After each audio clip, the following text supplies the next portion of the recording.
खूबसूरत है, दे दो, दे दो, दे दो, दे दो। बचाया करो।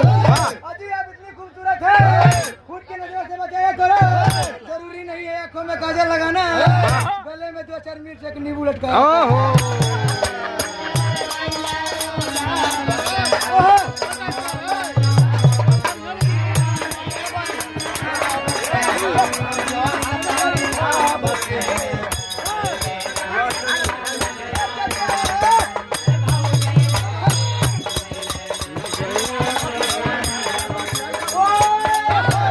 अजी यहाँ पे कोई कमाल हो जाए, अजी यहाँ पे कोई कमाल हो जाए, मेरी फट के रुमाल हो जाए।